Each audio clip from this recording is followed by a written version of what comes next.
much for that warm welcome, and it's an honor to kick off ACT Expo 2025. We're in a very different place than we were just a year ago. We always knew the energy transition was going to be dynamic, and it's clear now it's going to be even more dynamic, more uncertain, more divergent than we ever thought it would be.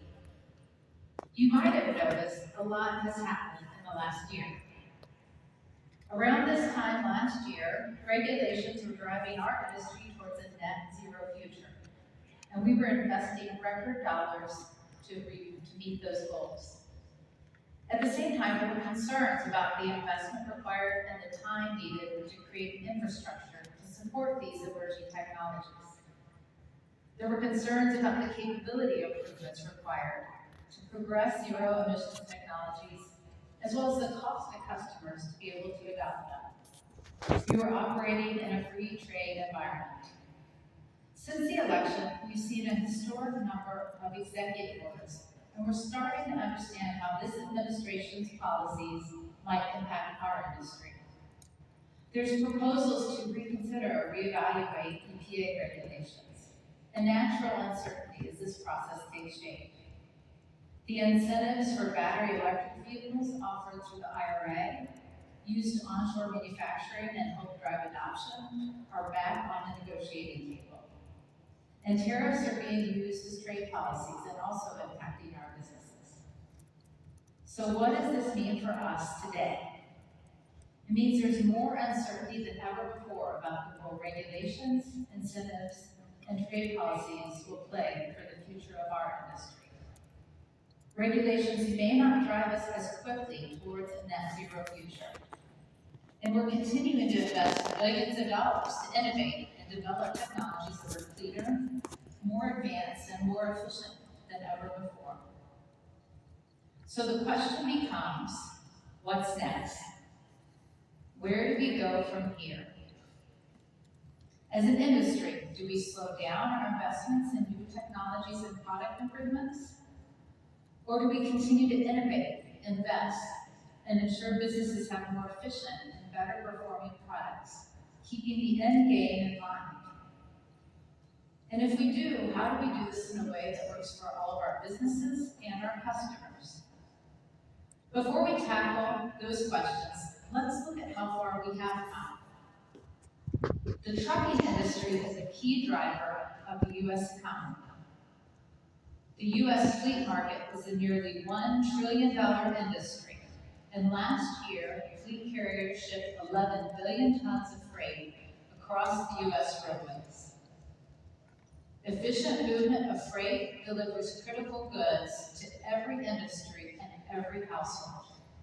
And we can do that because we navigated challenges before and come out better. Personally, I have a passion for this industry and shaping its future. And I've been fortunate to do that for the last 25 years at Cummins. I'm a mechanical engineer by training, lucky to be educated at two of the U.S.'s finest educational institutions, Purdue and MIT. We can debate that later over drinks, but I just want to test the learning Purdue Boilermakers in this audience. There's at least a few over here. My husband and I are also proud that our two daughters have followed in our Purdue engineering footsteps. Through 4 internships with Cummins, I discovered a passion for engineering and innovation to solve complex problems. I started my career at a fuel cell startup company in Boston, where the technology was exciting, and it still is, but I realized it would be some time before it had real impact. So I came back to Cummins in 2000, a company I knew was making and could continue to make a positive impact on the future of trucking and on the world. And I've spent a lot of my career in engineering and engineering leadership roles at Cummins, including Chief Technical Officer, before I moved into business roles. So I've had a unique opportunity to help innovate these technologies that are shaping our industry. And I've always jumped at the opportunity to try driving Cummins powered trucks and equipment, as you can see here. And I have a lot of respect for people that do that for a living. I've seen us over the last several decades. We've made real progress, real impact together. Think about diesel engines. Over the past 25 years, we've significantly reduced emissions and improved fuel efficiency without compromising power or performance. Across the industry, advancements in fuel injection systems, turbochargers, aftertreatment, and controls have reduced NOx and particulate emissions by more than 98% here in the United States and 90% globally. To put that in perspective, today it takes 60 Class 8 semis to emit what a single semi-truck emitted in 1988. We've also reduced CO2 emissions and fuel consumption, lowering operating costs for fleets, meaning it's good for business and for the environment. Cummins, for example, has improved the miles per gallon for our on-highway heavy-duty engines by nearly 25% since 2010, and we're just one of many making similar strides. We also set a goal of reducing 55 million metric tons of greenhouse gas emissions from our products in use already in the field from 2014 to 2030. That equates to 5.4 billion gallons of diesel fuel and almost $20 billion of savings. In fact, we are hitting that goal early, so today I'm pleased to share our goal to double our efforts for products in use over the next 5 years, helping many of you further improve fuel efficiency and reduce operating costs. As an industry, we've achieved this level of improvement while navigating significant challenges, major recessions in the United States, the COVID-19 pandemic, unprecedented supply chain disruptions. Despite this, we've proven resilient in our essential role in U.S. commerce and kept our promise to responsibly deliver and transport billions of goods every day. I believe this is a time for us to come together to move the industry forward, to focus on the positive impact we can have. In the midst of the uncertainty and challenges we are facing right now, I remind myself each day of the beauty and goodness in the people and the world around us, and the opportunity that I and we all have to make a positive difference. To ensure a planet where we, our kids, our grandkids have access to clean air and water. When I spend time with my family, we like to do things outdoors together.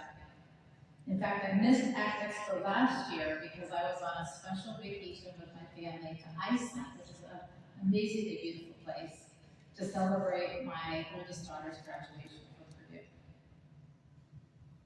Together, we need to be agile and advocate for what's necessary so we can invest in advancing a range of solutions that will power a more efficient and sustainable future.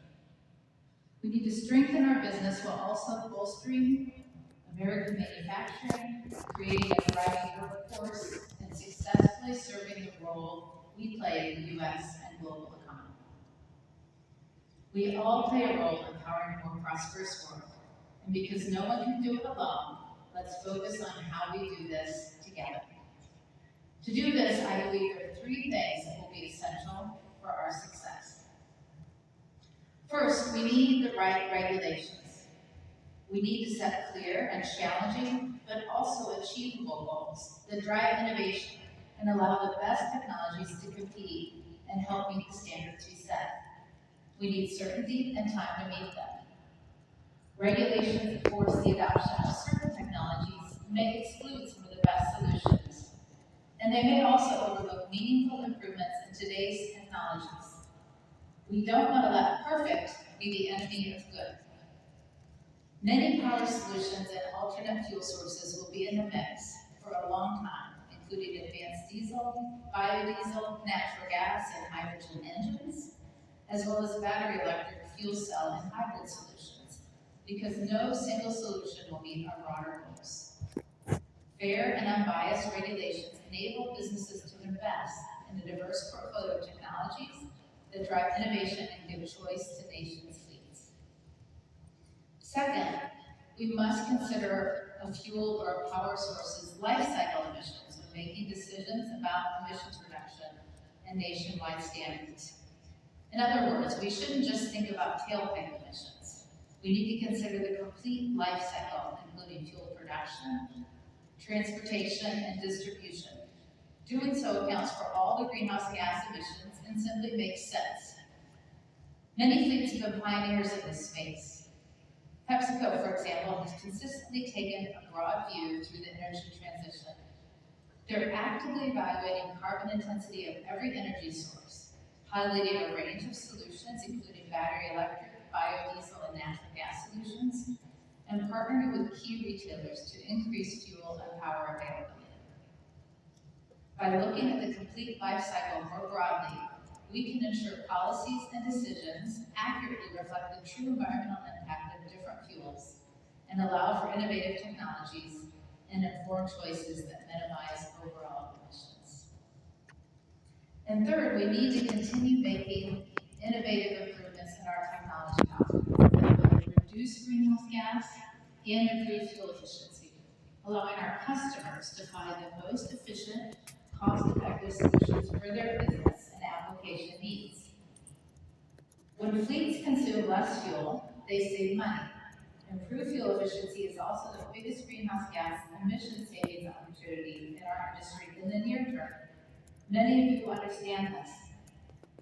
Our industry will continue operating internal combustion engines for many years, and it's important to continue to make tangible and incremental improvements to diesel while also advancing low-carbon alternate fuels to give customers choice as infrastructure builds out.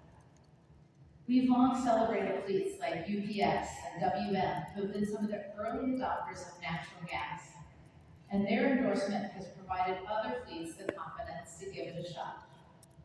For example, Gazelle Transportation started using natural gas engines in 2019, and now more than half their fleet is powered by natural gas, with more than 500,000 gallons consumed annually.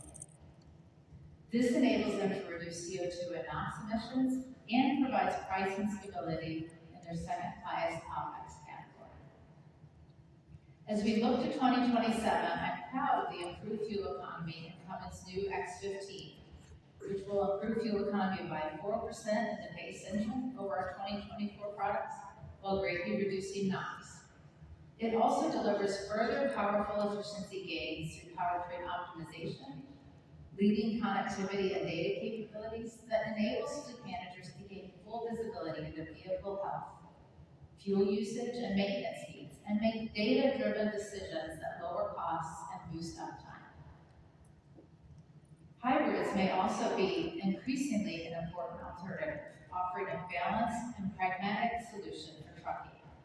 Hybrids address the challenges of range and improves fuel efficiency and emissions, while bridging the gap between traditional combustion engines and full electrification.